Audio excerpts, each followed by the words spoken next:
morning. My name is Mike Vini, and I'm in from New York City.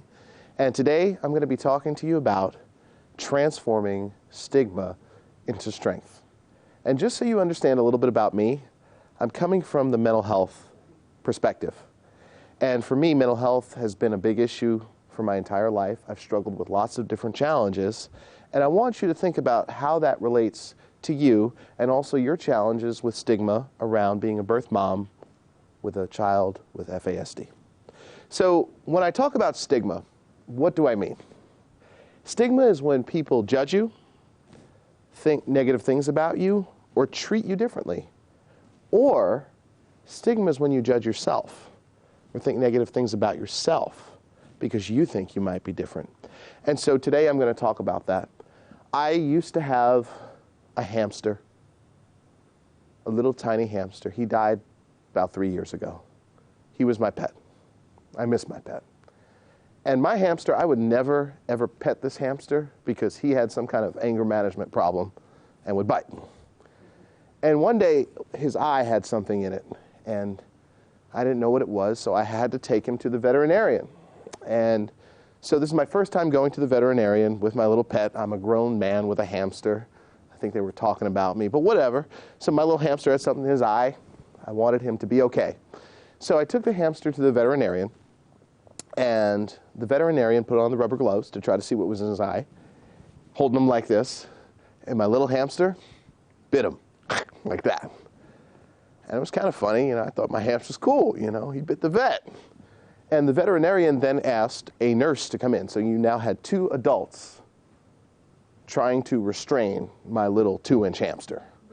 So they're both trying to restrain my little hamster, and then he bites her. And she left the room, and I heard her talking smack in the hallway about me, saying that she was not going back in that room with that hamster. And as this was happening, I felt an anxiety coming up within me, and I didn't know why. Something was bothering me about this. So finally, they got 3 adults to come and restrain my little 2-inch hamster. They even had to shut the lights out on him and put a mag light on him. And I never, ever want to ever see that again. So I promised myself that day forward, no more pets where I have to go to the veterinarian. I now have a fish and a snail. They're in the water. They're not going to have to go to the vet if they get sick. And the reason going to the vet was a problem for me was because seeing my hamster get restrained reminded me of being in a psychiatric hospital. And I'm afraid every day that I'm going to have to go back there. And it's really difficult for me. I struggle with mental health challenges, as I said before. And the way I can describe it to you is like this. I'm going to talk about my favorite thing in the world besides drumming, food. Do you all like food? If you like food, you can be my friend. And I always tell everybody about my kitchen. And my kitchen is unlike any other kitchen you've ever seen. In the middle of my kitchen is a giant oven. And this is no Sears oven, ladies and gentlemen. This is a Viking restaurant oven. And on one burner right here, you've got my obsessive compulsive disorder. Because you said something to me a few weeks ago, and I can't stop thinking about it. I just keep replaying it in my head. And then on this burner right here is my anxiety. And I'll be honest with you, I know I do this a lot, but I'm in front of a bunch of cameras right now and a bunch of strangers. I'm a little bit nervous, and it's bothering me. And right over here on this burner, in the frying pan, with some lard on low heat, is my anger. Because I'm getting really angry. And right here is a giant stock pot. I take the ingredients from each frying pan and put it into the stock pot. That is a grease fire waiting to happen. But the hardest part about my kitchen is I can never get out of it. In fact, I'm stuck in it right now. It's in my head. It's how I've lived my entire life. But it's kind of cool in one sense. It's like a fun house because there's a slanted mirror right there and a curved mirror right there because everywhere I look, everything's about me. And it protects me from you because I don't trust you and I think you're going to hurt me. And so that's been the struggle that I've lived with my entire life with mental health. Can I share a little bit about my childhood with you? So if you can picture me as a child, I was a lot smaller, weighed a lot less. It all started in the 4th grade. I was sitting in the class in Catholic school because my mom thought the nuns would straighten me out. And Sister Pat came up to me one day and told me to wipe the smile off my face. So I'm one of those people that likes to sit in the back of the room, and I'm usually up to no good. But this one day I was actually behaving. I just tend to smile a lot. And she told me to stop smiling, and I said no. You know how that works in elementary school. Talk back to the teacher, everybody goes, ooh. And then we went back and forth, and I ended up cursing her out. And she tried to grab my arm and pull me out of the classroom, and I punched that woman as hard as I could. And I was quickly expelled from school, 4th grade. Mommy and Daddy had a talk with me that night about behavior. They said, you can't do that. And I said, yes, I can, because nobody has a right to talk down to me. I'm 36 years old. Nobody still has a right to talk down to me, but I don't punch people anymore. So after that, they put me in public school where my uncle was the principal. They figured Uncle Billy's trying to grow in his career, and if he straightens out little Mike, it's going to look good. Long story short, within a few weeks, I had thrown a desk at this teacher and tried to kill this woman. I didn't know where it came from. I just exploded. I didn't even have time to think about it. I exploded. That summer, though, the Batman movie came out. And ladies and gentlemen, I'm not talking about no Christian Bale. I'm talking about Michael Keaton, if you remember this. Jack Nicholson was the Joker. And Mommy and Daddy took me to see Batman. It's a really cool movie. And I came home, and I kind of wanted to be Batman. And all I remember is after seeing that movie, coming home in the summer, something started to boil inside of me like never before, a new level of anger. And I ended up just destroying everything in my parents' home, hitting everything I could, trying to fight people. And I looked out the window, and neighbors were outside. And before I knew it, I was put in a psychiatric hospital. So there I was, aged 8, 9 years old, in this hospital for 3 weeks where I'm told I have to get better. And the hard thing about being in a psychiatric hospital is you can't tell your friends in school that you're in the mental hospital. Like, you don't get the big card from the classroom where all the students sign it and say, get better.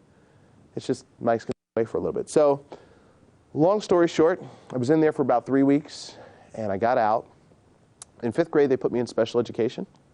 And when I was in special education, I had a teacher that I'm actually still scared of this woman to this day. I never messed with this woman. But I did manage to annoy her by tapping on my desk. I would tap on my desk. And I realized that I wanted to be a drummer because I like tapping. It made me feel good. When I hit stuff, it makes me feel good. And so I was drumming whenever I could. When I was not in the drum class, I was very, very angry, very, very upset. I started maturing faster than the girls. Typically, the girls go first around that time with puberty, start getting real tall and really growing, and I was that real tall boy that was taller than everyone else. And so my emotions just started to become like a roller coaster inside, and I became depressed. And I decided one day I had had enough. So I came home and just decided to end it all, and went into the cabinet and took all my medication and tried to end my life. And if it wasn't for Mommy getting me to the hospital to get my stomach pumped, I wouldn't be talking to you today. Fast forward to 7th grade, 13 years old. I'm a lot taller, and I'm fighting my parents now. I'm violent at this point. I'm angry. I'm flipping out. I don't know why. And I also started harming myself. And I want to say something about that because that happens with people a lot. They self-harm, and a lot of people don't know why people harm themselves. First of all, if you are harming yourself, you need to get help. You need to stop doing it. Don't do that. But the reason people harm themselves is because in that moment it works. When I would harm myself, it made me feel better emotionally. That's all I had. So I was stuck, 13 years old, depressed, and angry at the same time. That year in 7th grade, I was put in the hospital for about 6 months. Had to spend Christmas in a mental hospital. And I quickly learned the secret to getting out of a mental hospital. You just have to have a really good story and tell them you're going to behave. And that's what I did, and I eventually got myself out. And so in between 7th grade and 10th grade, I was a regular in the emergency room. In fact, I was on a first-name basis with every single person in the emergency room. I knew their kids' names, their favorite sports teams, because I was constantly having problems at home. And in 10th grade, age 15, I was hospitalized once more for the last time in my life. And that's where my story gets really interesting, because what happened after that hospitalization. I'll never forget leaving the hospital, because the meeting with the doctors was like a business meeting. They put a pile of papers on a desk, and they said, Mike, you got a choice here. You can stay in these places the rest of your life, or you can do something with your life. And I gave them a good story. I told them I was going to behave, because that's how you get out of the hospital, and they let me out. And that summer, I'll never forget that summer, because we needed to find a school for me, because as you can imagine, no one would take me. So at this point, keep in mind, I was hospitalized 3 times, and I was expelled from 3 different schools for behavior problems. So needless to say, I was a problem child that was difficult for my parents. But at this point, my parents, they were kind of cool with who I was. You know, they accepted me. They just wanted the best for me. And you know what? They still do. And they really, really care about the work that I'm doing right now. And so my mom asked me, she said, Mike, what do you want to do with your life? And this was really interesting, because no one ever asked me what I wanted to do. Everyone was always telling me I needed to behave, I needed to learn how to act, and I need to do this. But finally, I was asked. And I told her, I said, Mommy, I want to play the drums all day. And my dad said, hell no. Not in my house. By the way, no parent ever wants to hear that their kid wants to play drums. And so Mom, by the way, moms, since I have moms in here, moms are the sneakiest people in the world sometimes, okay? Moms take care of stuff at a level like a spy. So my mother said, give me a week and let me think about this. Mommy was up to something. So that whole week, I would go up to her and say, Mommy, what's going on? She said, Michael, we'll talk about it on Saturday. I said, no, tell me! She said, Michael, we'll talk about it on Saturday. So Saturday comes around, and I said, Mommy, what's going on? And she said, I found a way for you to play drums all day. I found a performing arts high school where you can play music and be yourself.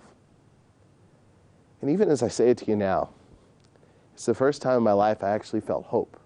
Because with my emotional problems, that's the only thing that calms me down. That's the only thing that makes me feel good.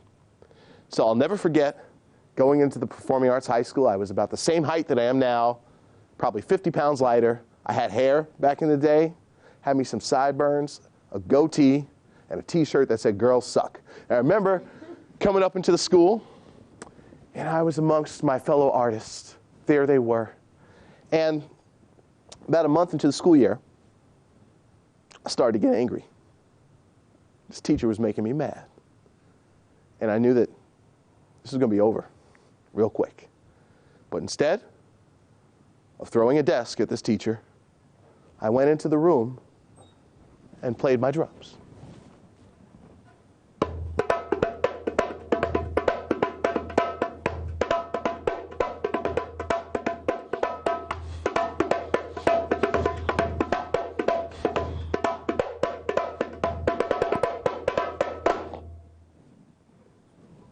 And the teacher came in the room and said, Michael, you need to be in class. I said, I know. I'm doing my thing. He said, 15 minutes. I said, okay. And I calmed down. Then, a few weeks later, I was having some anger coming up because I decided I wanted me a girlfriend. And as you can imagine, that was a little bit difficult for me. And so I got angry, and I went to go play my drum.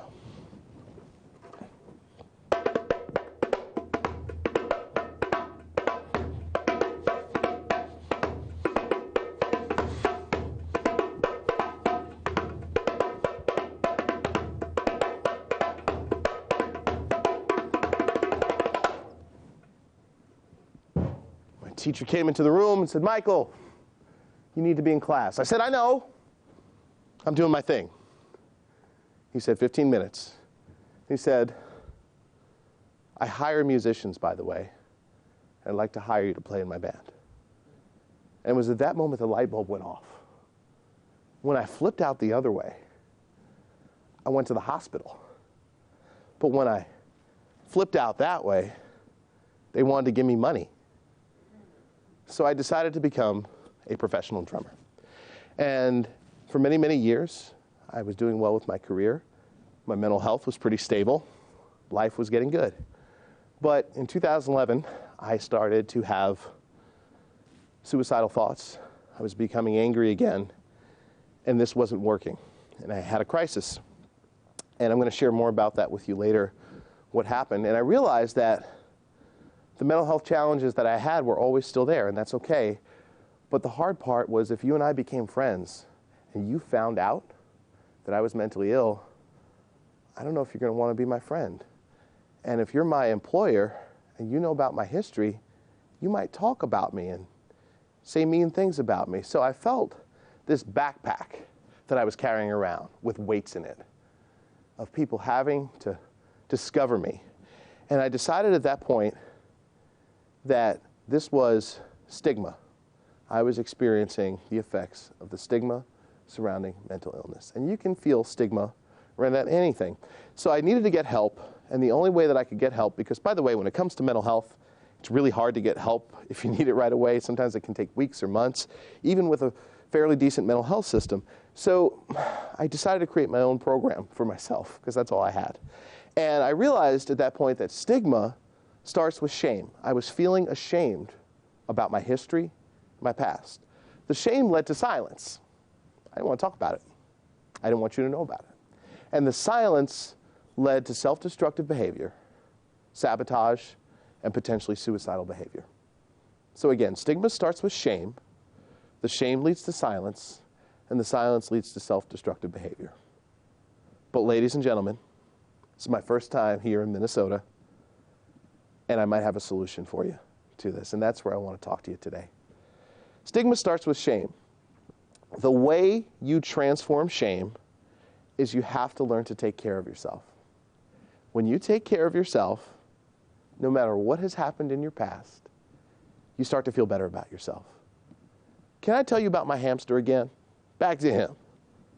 Bless the hamster. So I was in my apartment in New York City. Have you all been to New York City? Okay. We have some real tiny apartments and some really tough living situations sometimes. So I discovered that my apartment had a leak in the ceiling, and the ceiling was starting to fall in the living room. And I travel a lot for work, and this was getting frustrating. I started to get a little angry. And I went upstairs, I put a note under the person's door, knocked on their door, no response. Okay, we can deal with this. A few days later, the leak got worse. Again, note under the door, knock at the door, no response. I even called the landlord. The landlord didn't even know who lived up there. New York City. So I came home to the absolute worst thing one day. The ceiling had fallen on my hamster's cage. Now look, you can mess with me, but you don't mess with my pet. I told you about my hamster. He was tough. He looked bothered and freaked out. He'd been through trauma. And so there, the ceiling had fallen and broken his cage, and he was looking freaked out. So I was mad. I went out, tried to take a walk to calm down. I just wanted to flip out. And then I got this call from this guy with a German accent who said, I'm the guy that lives upstairs. I said, oh, you are? We need to have a talk. So I told him to meet me in front of my apartment. He said, yes. So I get to my apartment. I'm ready to fight this guy. And standing in front of me is a 6'5" German bodybuilder. It's amazing how your perspective changes real quickly. It's like, hi, can I show you the leak? I'm like, yo, man, who are you? He's like, I'm a trainer. Okay. You live here? Yeah. I made him apologize to the hamster. He apologized to the hamster, and we exchanged business cards. And I said, you owe me. He said, I'll give you a consultation. So New Year's came around, January, and like many of us, I had some New Year's resolutions. I decided that year that I wanted to get buff, start looking good. So I figured the trainer owes me, we're going to sit down for a consultation. So there I was in this bodybuilding gym in New York City, in this tiny little room with this big German bodybuilder with my consultation. And I told him the truth. I like bacon, cheese, and garlic. I don't want to give that up. He asked me about my injuries, and he wasn't writing anything down. He was just staring at me like this, kind of awkward. And I just said, look, man, just give me a routine to help me lose my tummy and give me some nice arms. He said, okay, staring at me. It's getting weird. And finally, I'm like, this is just awkward. I got to get out of here. I got to get going. And he said, wait. He said, I have your workout routine, but it's not for your arms or your stomach. It's for your mental health. Like, what do you mean? He said, I've been to your website. I was like, oh, you got something you want to talk about? He said, Mike, I'm bipolar, and I struggle with depression. So I get you. And he gave me a whole workout routine to help me with my mental health. I told you before about my anxiety. I get it right here. So every time I exercise, I have to start with exercises for my chest to help me relax my chest. When women are in labor, sometimes they give them magnesium to relax them. I have it right in my suitcase because I travel with it and have to take it all the time. And since then, he's been helping me feel better about myself. And one of the other things that I've also learned about feeling better about myself, and this is a big challenge that I'm going to throw at all of you. I don't know your stories, but learning to forgive yourself is one of the greatest things you can do to take care of yourself. I have a list of things that I am still working through to try to forgive myself for. But I want to tell you a secret. Once you do, it feels like you lost 50 pounds. It's pretty amazing. The way I do it, I recently had to forgive myself for something. I took out my yellow legal pad and I wrote a letter to myself. I said, Dear Mike, you were off the hook. And I signed it. I was in tears, and I threw it out. And I knew that the past was in the past. So I encourage all of you to do what you need to do to learn to forgive yourself. Because here's what happens. Once you do, for some strange reason, you start to feel better about yourself. So the key to transforming the shame is to learn to take care of yourself. Number 2, the key to transforming the silence is to learn to keep the subject of FASD in everyday conversation. In fact, shame on us for being here talking about this. We should be out there with our friends and family talking about it. I want to share a little story about an experiment that I did. As you have probably come to realize, I'm somewhat of a troublemaker, and I did something that was an experiment. Can you promise me you won't do this? Say, I promise. Okay, don't do this. I decided to see what would happen if for an entire year I introduced myself to every single person I met, and the first thing I said after my name was, I'm mentally ill. So if you and I just met, I'd say, hi, I'm Mike, I'm mentally ill. Now keep in mind, I travel to events around the country. I sit on the board for nonprofits. I have to network with CEOs for my job as a drummer. And every single person I met, hi, I'm mentally ill. Now, in my opinion, I thought everybody was going to run from me. No one was ever going to talk to me because Mommy and Daddy told me that no one should ever know about this, that we got to keep it a secret because no woman's going to want to be with me, no one's going to want to hire me. But I tried to put this out there. What kind of response do you think I got? The same if you didn't say it. Same if I didn't say it. That's pretty much the response that I got. I actually got a lot of thank yous. People thanked me for sharing. Some people said, tell me more. Actually, a few people got angry at me. They said, I'm mentally ill too. Why are we talking about this? And I got hired for more work than I ever have in my life and hit on by more women than I ever have in my life. But something was wrong because Mommy and Daddy told me not to talk about this. But I realized at that moment, it wasn't me talking about being mentally ill that made them comfortable. It was because I was comfortable with me. I was totally comfortable with me. I was on an elevator in New York City. Again, we have very small places if you ever come to New York City, just want to warn you. I get a lot of room out here when I get to move around, so I got to go back tonight to that in New York City. But I'm on this tiny elevator. I told you I have anxiety. And this woman gets on the elevator with me. We're shoulder to shoulder. And it's one of those elevators that fully doesn't stop on the floor. And I decided to make conversation with her. And I said to her, I said, "Hi, this building is sketchy." And she didn't seem amused. She said, "I know, I work here." I'm like, whoops. I said, "Oh, what do you do?" And she said, "Well, I'm a therapist." I said, "I'm mentally ill. Can I have your card?" And she's been my therapist ever since. It's okay to talk about it. And here's the thing, a lot of times people say they don't want to talk about it because people are going to judge you. You can't control someone else's reaction. Let me say that again. You can't control someone else's reaction. But the cool thing is, even if they react in a way that you don't like, you've started the conversation. One thing that I really give a lot of credit to is the LGBTQ community for getting same-sex marriage legalized in this country, okay?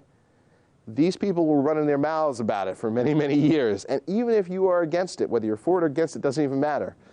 They kept it in the conversation and it got legislation. You know, I've been in conservative churches where they might not agree with it. They still talk about it because it's okay. We made it a normal conversation. 25 years ago, breast cancer.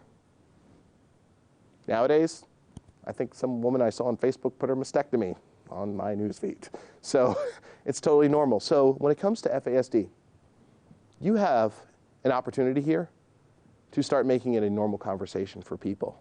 But you have to get comfortable with yourself, forgive yourself, and take care of yourself in order to start that conversation. And that's something I really encourage you to do. So number one, take care of yourself. Number two, keep it in the conversation. And number three, look for teachable moments to help others. So when you're feeling at your worst about this, because I'm sure many of you go through some real struggles with this, maybe it's an interaction with your child, maybe it's a reaction from someone else, or maybe you're just feeling bad that day. The key to feeling better is to help someone else. So I'll be very honest with you.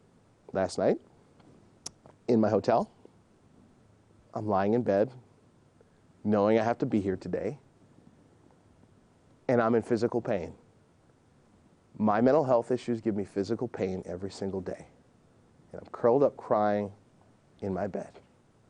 But the reason that I knew everything was going to be okay was because I was going to see all of you today. And I was going to share my story with you. And so that's why it's really, really important to do that. So again, just remember this, that stigma starts with shame. The shame leads to silence, and the silence leads to self-destructive behavior. But the key to transforming all of this, which I know you can do, is to take care of yourself, keep the subject of FASD in everyday conversation, and constantly look for teachable moments to help others. Now, I want to be very honest with you about something that happened with me. It's really interesting because I've only learned about FASD in the past few weeks as I was preparing for this. And I'll be totally honest with you to say, I told some people in New York what I was doing. Oh my, the reactions from people. And I realized at that point what you all must be going through, and you'll know about this much better than me, the different challenges with that. But I want to share a story that's a mental health story that might illustrate what happens when you start being committed to talking about this. There was a company in New York City, and they were a Wall Street firm. Very, very, very nice firm. People had some really nice cars, made some good money. And the staff got the news one day that their CEO had taken his own life. And no one knew that this person was having problems of any sort. And so they closed the company for a few days and then brought in counselors to help the staff and talk with them. So the counselors come in, you had two counselors, got the staff in a circle, and we're going to have a conversation about mental health. And so one of the counselors began to say that the CEO was on a certain type of medication that when you go off this medication, you can start to become suicidal. And it's explaining that about medication. Then a strange thing happened, ladies and gentlemen. One of the employees raises his hand and says, I'm on that medication too. And everyone looked at him funny. Then the counselor started to explain more about mental health. 1 in 4 people can have it. Bipolar, depression, it can start with simply stress. Someone you know in your life can have it. Then 2 more people raised their hands. I guess you can figure out the rest of the story here. By the end of this conversation, introducing people to mental health. Turns out every single person in the office had a different diagnosis and was on a different medication. But nobody's comfortable talking about it. And that's why you have a huge opportunity here, that as you talk about it with people, you're going to get some reactions, like I said before, that you're not going to like. But ultimately, you're going to start to make this a normal conversation and really help other moms as they plan their pregnancies and help their children. So my name is Mike Vini, and thank you very much for having me today.